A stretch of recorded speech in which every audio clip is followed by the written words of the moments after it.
Good morning, people. So today we will discuss ascendants again. So many things about ascendant that I had to break it up into videos, number of videos. It's not easy to consolidate because there are so many aspects of it. Okay, so today we'll be talking about comparative analysis of ascendants by seventh aspect. Seventh aspect is the house that stands opposite to a particular house. So first house will have seventh, second will have eighth, third will have ninth, fourth will have 10th, fifth will have 11th, sixth will have 12th, right? So the zodiac, the house is, zodiac is split into 12 signs, and the 12 signs in turn have 6 and 6, so split into two halves. So each of the opposite houses, as we speak of them, what are the impacts? What do you mean by seventh? Now, I want you to understand we are talking about the house now, not so much as signs. So if you talk about houses, it will be the opposite house. So first house will be the seventh house. And likewise to all the 6 houses right up till 12, it is mainly about you versus the rest of the world. How you see yourself and what's going on inside of you and what's going on in the outside world. So I want you to think only in these two. First and seventh is always about you versus others, or others versus you, whichever way you want to look at it. So here are the principles. The first and seventh house is the relationship aspect. What you have relationship with you and what you have relationship with others around you. The second and eighth house becomes the stability aspect, which is external and internal. Like you're looking for stability outside of you or you're looking for stability inside of you. That's the second and eighth. I'll explain this as we go, take the Aries ascendant and then become clearer and clearer when we go to the other ones. The third house will become learning aspect, education. The first skills that you develop as a child, whatever you're getting education for. Now, fifth house also stands for education, but I'll explain why I'm talking about early life, because whatever happens in our early life continues for the rest of our life. Okay. So I call third and ninth aspect as learning aspect, which is education and wisdom. The higher form of education becomes wisdom, which you gain from the external world. Education, you educate yourself. You do a degree, you do a PhD, you do whatever it is. But the wisdom part, you have to get it from others. This is how it balances out. Fourth house and 10th house, the opposite, becomes nurturing aspect. Nurturing aspect inside home, how you are nurtured by your home and how you are nurtured by the external world again. Again, everything is about self and external. The 5th house and 11th house becomes the creativity aspect. What you create in this world. How you are learning creativity in this world for yourself. Again, it's a self. And the 11th house, the house of Aquarius, will be about social world. Aquarius is all about social networks. It's all about social gatherings. So the 5th and 11th will be again about creativity, but creativity with respect to self, what you're learning, and creativity how you're spreading in the external world. 6th house and 12th house will be the service aspect. What you're doing as daily routine in the material world, that is the 6th, and enemies and whatever you face in the 6th, versus 12th house. 12th house is how you're doing it for others. The spiritual house. The spiritual house is all about giving it to others, not for oneself. This is one thing to be understood very clearly. Spirituality is not about self, but it's about serving others. Okay, so let's take the first one, Aries. We're taking Aries ascendant. So we have put all those aspects stuck in there. So it's the first house, relationship with self and others. So what is Aries looking from the first house? Let's just see. The Mars is looking at Venus. Venus wants to give to the outside. That's why Saturn is exalted. Mars wants to keep it within himself and everything for self glorification. So it is Sun is exalted. Sun is about self. Saturn is about others.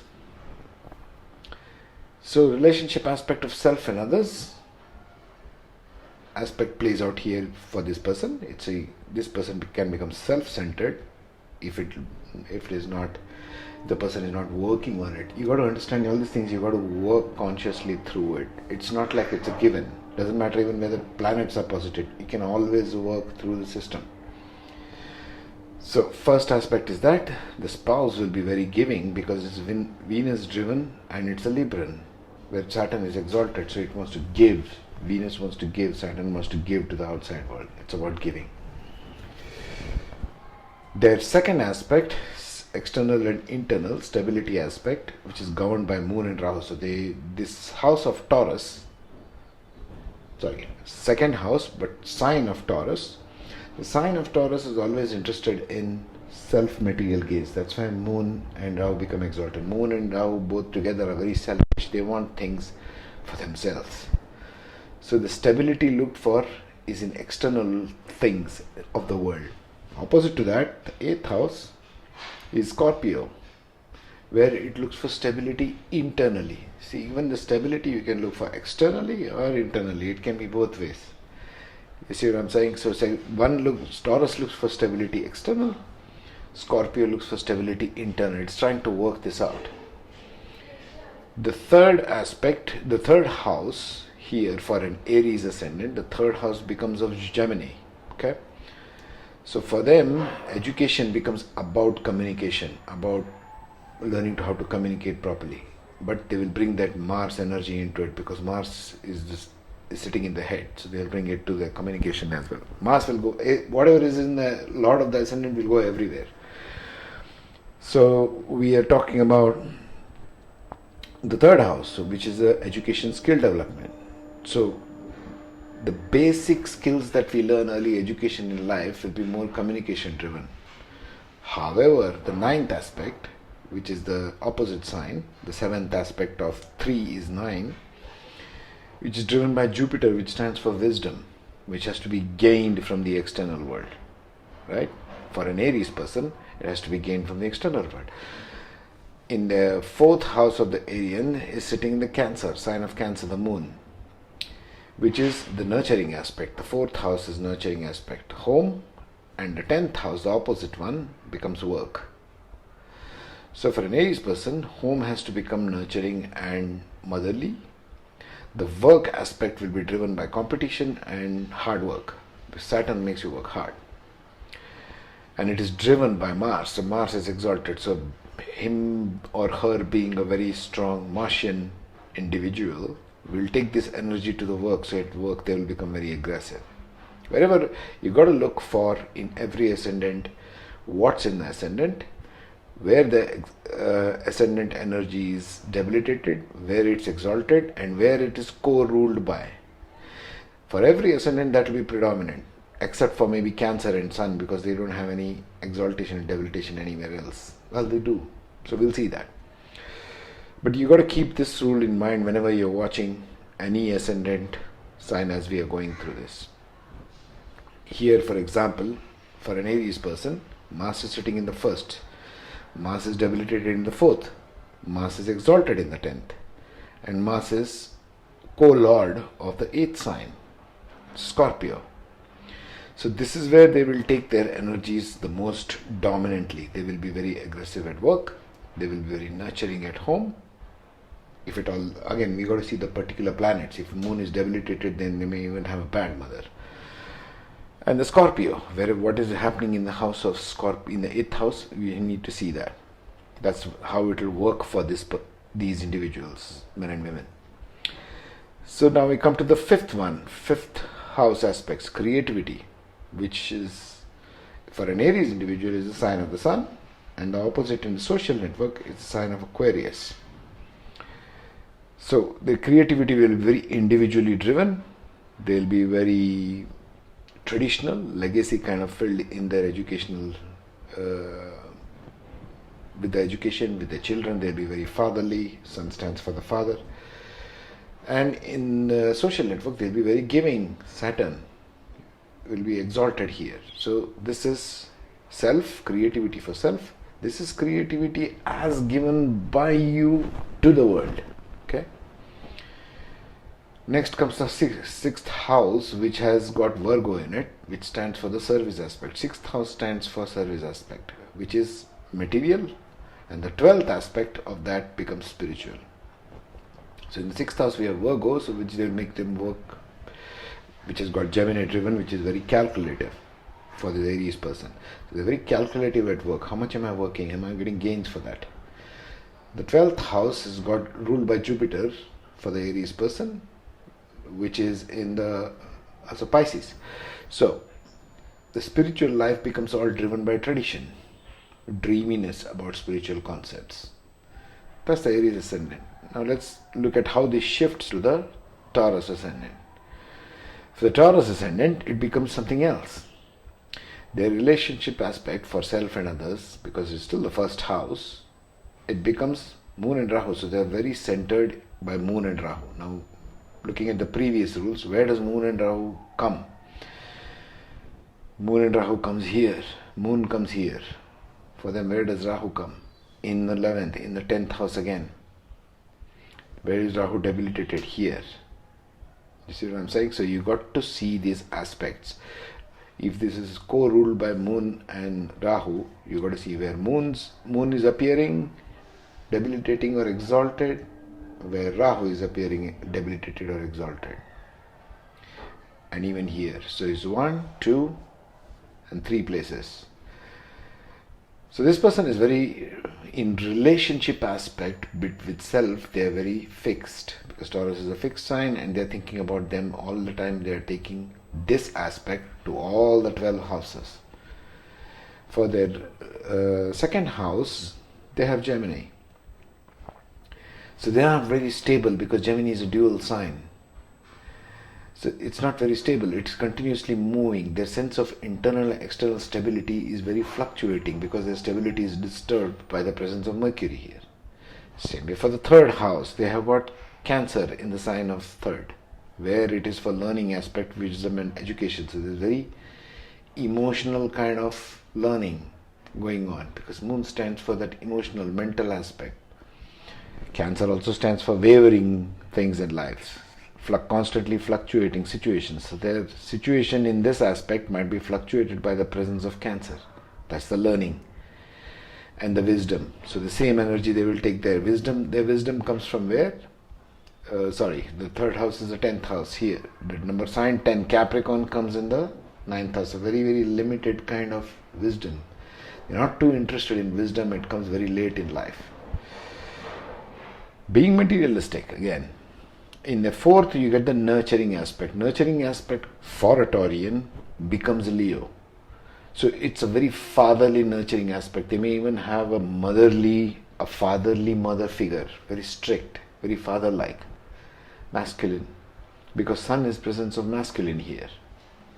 So home becomes that. What does work become? The work becomes very unconventional and very hard, and very success comes late in life, but they have to work for others, because 11th sign is present. Aquarius is about others all the time. So this becomes Taurans have to work for others in their careers. In their fifth sign, we've got Virgo.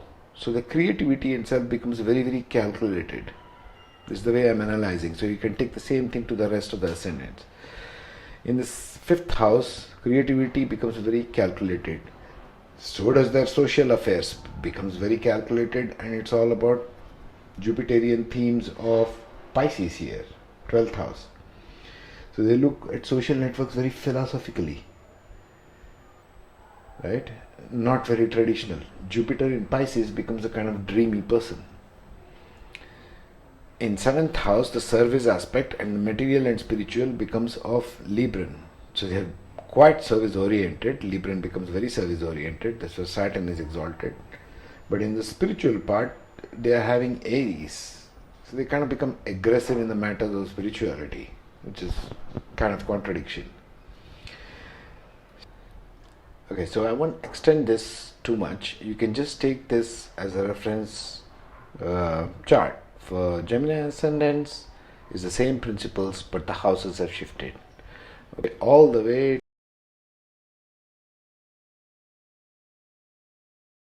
to Pisces ascendant, Virgo ascendant, then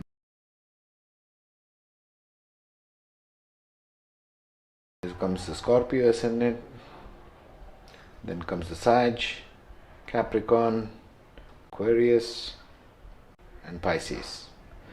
Okay, so basically you got to understand that seventh aspect is the self of all of these houses, and the the first one is self, and the seventh aspect from the self is the others.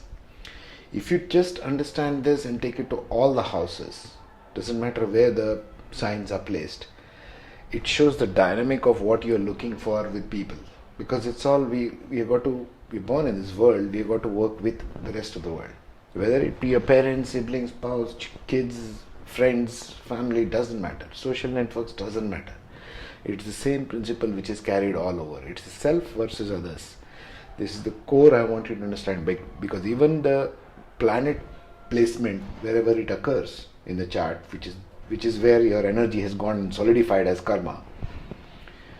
So wherever the planets have gone and solidified also shows what it is that you are looking for from others, and what is it that you have come here to do yourself, for yourself. What is it that you come here to learn? What is it that you come here to give?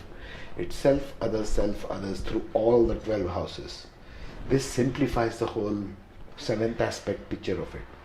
If Mars is, for example, placed in your first house, you will look aggressively towards your spouse, which is the seventh house. If it's placed aggressively in Cancer, in the fourth sign, you will be aggressive towards your home, in your home, and you will take that aggression towards your workplace, or even in the Ascendant. So all these kinds of aspects matter. Okay? So for further details, just get in touch with me on Facebook, Progressive Guidance, and we can discuss. This is supposed to be a discussion channel. Knowledge is shared freely so that people can make easier use of a complicated technology. I'll be posting more videos, so subscribe and share, please.